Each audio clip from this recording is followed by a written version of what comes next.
ಈ ದೇಶದಲ್ಲಿ SIR ಆರಂಭ ಆದಾಗ ಚುನಾವಣಾ ಆಯೋಗ ವಿದೇಶಿಯರನ್ನು ಗುರುತಿಸಿ ಹೊರಹಾಕುವ ಪ್ರಕ್ರಿಯೆ ಅಂತ ಹೇಳಿದಾಗ ನಾನು ಕೂಡ ಒಂದು ರೀತಿಯಲ್ಲಿ ಸಂತೋಷಪಟ್ಟೆ, ಅಥವಾ ನಮ್ಮ ಚಳುವಳಿನೂ ಕೂಡ ಇದಕ್ಕೆ ಬೆಂಬಲವಾಗಿ ಇರಬೇಕು ಅನ್ನೋದನ್ನು ಆಶಯವನ್ನು ಇಟ್ಕೊಂಡಿದ್ವಿ. ಆದರೆ ಈ ನುಸುಳುಕೋರರನ್ನು ಹೊರಹಾಕುವ ಈ ಪ್ರಕ್ರಿಯೆ ಕೊನೆಗೆ 13 ರಾಜ್ಯಗಳ ಅನುಭವ ಏನು ಹೇಳ್ತು ಅಂತಂದರೆ, ವಿದೇಶಿಯ ಬೇಡ, ಈ ದೇಶದ 6.5 ಕೋಟಿ ಜನರನ್ನು ಮತದ ಪಟ್ಟಿಯಿಂದ ಹೊರಗಡೆ ಇಟ್ಟಿರೋದು ಒಂದು ಆಘಾತಕಾರ ಸಂಘಟನೆ ಆಯಿತು. ಇದು ಒಂದು ರೀತಿಯಲ್ಲಿ ಮಾನವ ಹಕ್ಕುಗಳ ಉಲ್ಲಂಘನೆ ಕೂಡ. ಮತ್ತು ನಮ್ಮ ಸಂವಿಧಾನ ಎಲ್ಲ ಭಾರತೀಯರಿಗೆ ಮತದಾನದ ಹಕ್ಕನ್ನು ಜನ್ಮಸಿದ್ಧ ಹಕ್ಕಾಗಿ ಕೊಟ್ಟಿದ್ದು. ಯಾರು ಈ ದೇಶದಲ್ಲಿ ಹುಟ್ಟಿದರೆ ಅವ್ರಿಗೆಲ್ಲನೂ ಕೂಡ ಮತದಾನದ ಹಕ್ಕಿರಬೇಕು ಅಂತ ನಮ್ಮ ಸಂವಿಧಾನದ ಆಶಯ ಆಗಿತ್ತು.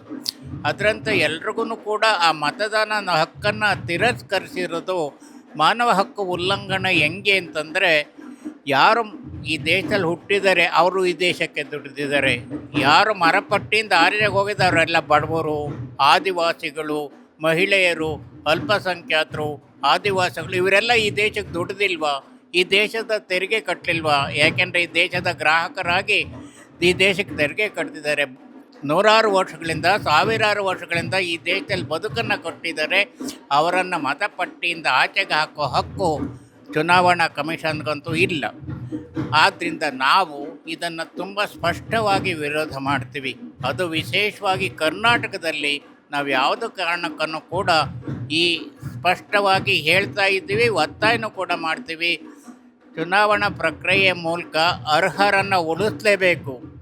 ಸತ್ತು ಹೋಗಿರನ್ನ ಅಥವಾ ಡ್ಯೂಪ್ಲಿಕೇಟ್ ಆಗಿರನ್ನ ಅಥವಾ ಅನರ್ಹರನ್ನು ಆಚೆಗಿಡಿ, ಆದರೆ ಅರ್ಹರನ್ನು ಕೂಡ ಆಚೆಗಿಡ್ಕೊಡ್ದು. ಅದು ವಿಶೇಷವಾಗಿ ಮಹಿಳೆಯರನ್ನು, ದುಡಿಯುವ ವರ್ಗದನ್ನು ಯಾವ ಕೂಡ ಆಚೆಗಿಡಬಾರ್ದು.